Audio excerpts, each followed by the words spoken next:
अस्सलाम वालेकुम dear students. I hope कि आप अच्छे से होंगे। आप घर में ही रहिए। जैसा कि आपको पता है आजकल हमारे जो ऑनगोइंग क्लासेस हो रही है डेली बेसिस पे, तो कल भी हमने एक सेशन लिया था डिज़ाइनिंग का। कैसे हम एक मर्केंडाइज को डिस्प्ले के अंदर डिज़ाइन करते हैं, क्या क्या उसमें ऑब्जेक्टिव्स होते हैं, क्या क्या हमें एक स्टोर के अंदर किस हिसाब से हमें अरेंज करना है, एक प्लान बनाना है मर्केंडाइज को डिस्प्ले करने का, तो डिस्प्ले पे डिज़ाइन करने का। तो आज उसी टॉपिक को हम आगे पढ़ेंगे। आज का जो टॉपिक हमारा है वो है tips for store design and layout. क्या क्या इसमें कुछ टिप्स मैं आपको बताऊंगा, क्या क्या करने की ज़रूरत होती है जब हम एक स्टोर को डिज़ाइन करते हैं या हम लेआउट को डिज़ाइन करते हैं। जो स्टोर का एरिया होता है जब हम उसको डिज़ाइन करते हैं, तो क्या क्या चीज़ों की हम क्या क्या चीज़ें हमें कल मैंने आपको इसमें कुछ बताया था साइनेज के बारे में, डिजिटल साइनेज के बारे में। आज उनको हम थोड़ा सा डिटेल में पढ़ेंगे, पूरे टॉपिक को, कि क्या क्या चीज़ें जो है हमें इसमें ज़रूरत होती है जिससे हमारा जो स्टोर का जो डिज़ाइन है वो अच्छे से होता है, और उससे क्या होगा, वो हमारी हेल्प करता है सेल्स को मैक्सिमाइज करने में। तो फर्स्ट स्टेप जो है आपका साइनेज का है। देखिए साइनेज क्या होता है। आपके पास रिटेल स्टोर में साइन बोर्ड्स लगे होते हैं। साइन बोर्ड्स जो है, साइन बोर्ड्स को आपको इंस्टॉल करना है इस हिसाब से। ये जो फर्स्ट टिप है, क्या आप करेंगे साइन बोर्ड्स के साथ, तो साइन बोर्ड्स को आपको इस हिसाब से इंस्टॉल करना है, उस जगह पे इंस्टॉल करना है जहां पे ये विजिबल हो, दिखाई दे कस्टमर को। एक डिस्टेंस पे आपको इंस्टॉल करना है साइन बोर्ड्स को, ताकि कस्टमर जो आपके स्टोर के अंदर आ जाता है, एंटर होता है, उसको विजिबल हो। और इसमें उतनी ही इंफॉर्मेशन आपको ऐड करनी है जितनी ज़रूरत होती है एक कस्टमर के लिए। आपको डिटेल्ड इंफॉर्मेशन इसमें भरने की ज़रूरत नहीं। अगर आप बोल्ड लेटर्स में साइन बोर्ड्स पे इंफॉर्मेशन देते हैं तो वो ज़्यादा बेहतर रहता है कस्टमर्स के लिए।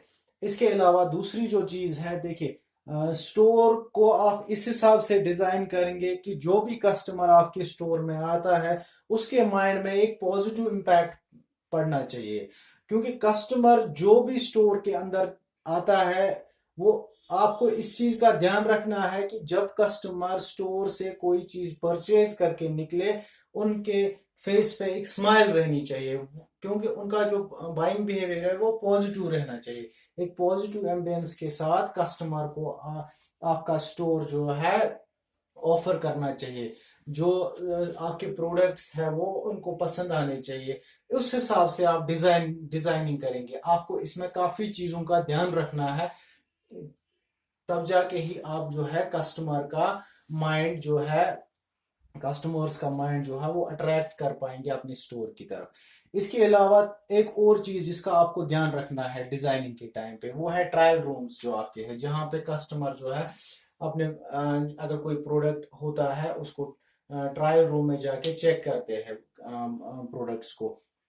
ट्रायल रूम में अगर आपका कोई अपैरल स्टोर में ही मोस्टली ट्रायल रूम्स का काम होता है। तो ट्रायल रूम्स में क्या होता है, आप अगर आपका एक रिटेल स्टोर है अपैरल्स का, कपड़ों का है, तो आपका एक ट्रायल रूम वहां होना जरूरी है।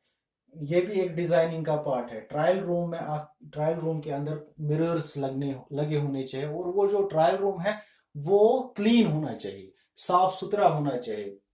और उसमें अगर कोई बॉक्स अननेसेसरी उसमें सामान जमा करने की कोई जरूरत नहीं, या उसमें उतने ही हैंगर्स आप लगाए जितना जरूरत होती है। जो आप ट्रायल के टाइम या चेंज करने के टाइम कस्टमर की नीड होती है, एक हैंगर या दो हैंगर मैक्सिमम होने चाहिए। उसमें अननेसेसरी कोई सामान या हैंगर्स लगे नहीं होने चाहिए। ये भी एक इम्पोर्टेंट चीज है डिजाइनिंग के टाइम पे।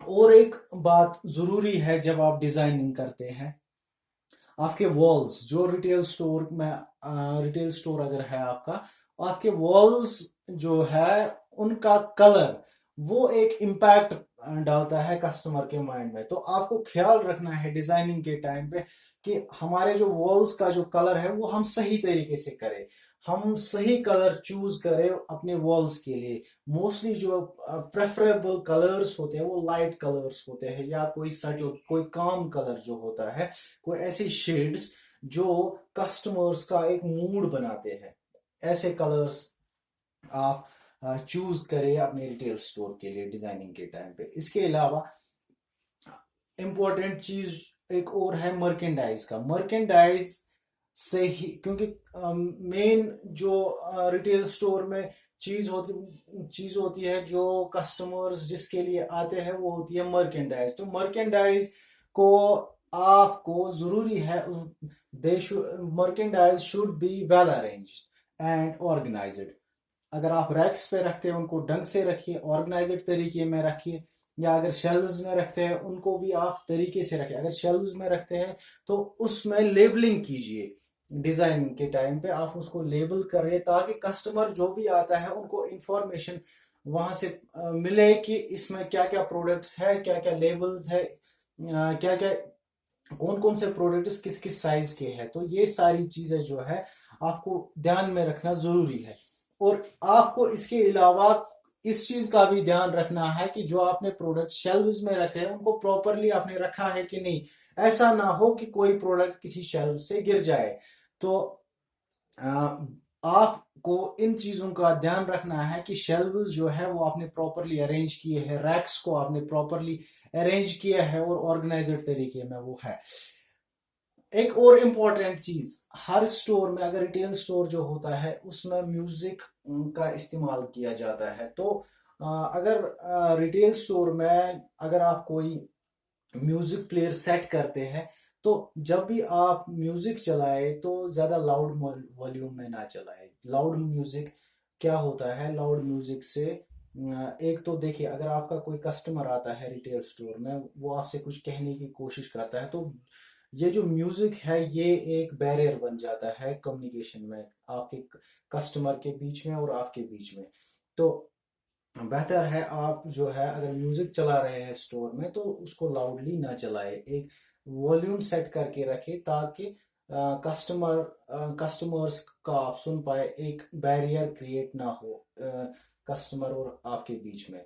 तो इसके अलावा फ्लोर का भी ध्यान आपको रखना जरूरी होता है डिजाइनिंग के टाइम।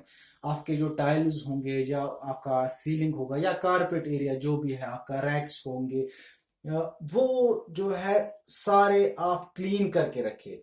उसमें जो है डेली बेसिस पे आप जो है उसकी सफाई किया कीजिए ताकि कस्टमर जो भी आए उनको ऐसा फील हो कि ये जो रिटेल स्टोर है काफी अच्छा है और वो प्रेफरेंस दे वहां आपके रिटेल स्टोर से शॉपिंग करने के लिए या कोई सामान खरीदने के लिए।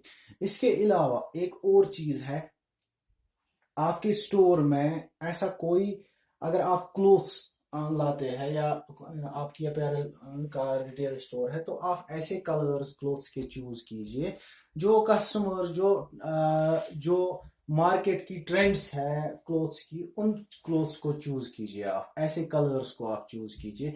तब जाके ही जो है आपका रिटेल स्टोर जो है वो प्रॉपरली फंक्शन में रहेगा। क्योंकि जब आपके पास ऐसे ऐसे प्रॉपर साइजेस होंगे क्लोथ्स के, या प्रॉपर जो भी आप प्रोडक्ट्स बेचते हैं, क्लोथ्स इंपॉर्टेंट नहीं है, कोई भी प्रोडक्ट आप बेचते हैं, आपको मार्केट की ट्रेंड पता है, आपने उनको प्रॉपरली, आपने उस चीज को प्रॉपरली फॉलो किया है, तो डेफिनेटली जो है आपके पास कस्टमर्स आएंगे, वो आपसे प्रोडक्ट्स लेंगे और आपकी सेल्स जो है वो मैक्सिमाइज हो जाएगी। हाँ, अगर आपको अवॉइड करना है बैड कलर्स को, क्योंकि ये जो बैड कलर्स होते हैं ये इरिटेट करते हैं कस्टमर्स को, वो परचेजिंग नहीं करते, उल्टा के वो आपके स्टोर से चले जाते हैं। तो ये कुछ टिप्स है जब आप स्टोर डिजाइन करेंगे या स्टोर का लेआउट डिजाइन करेंगे, ये सारी चीजें जो है वो ध्यान में रखनी है उस टाइम पे। तो आई होप कि आपको जो ये पूरा लेक्चर है ये अच्छे से समझ आया होगा। इसमें आपको कोई भी क्वेश्चन होगा वो मुझे लिखिए, कमेंट्स में लिखिए या वॉइस मैसेज के थ्रू लिखिए। मैं उसका एक अलग से सेशन लूंगा, जूम ऐप के थ्रू हम उसका एक सेशन लेंगे वहां से वो सारी चीजें हमारी क्लियर हो जाएंगी। Thank you very much.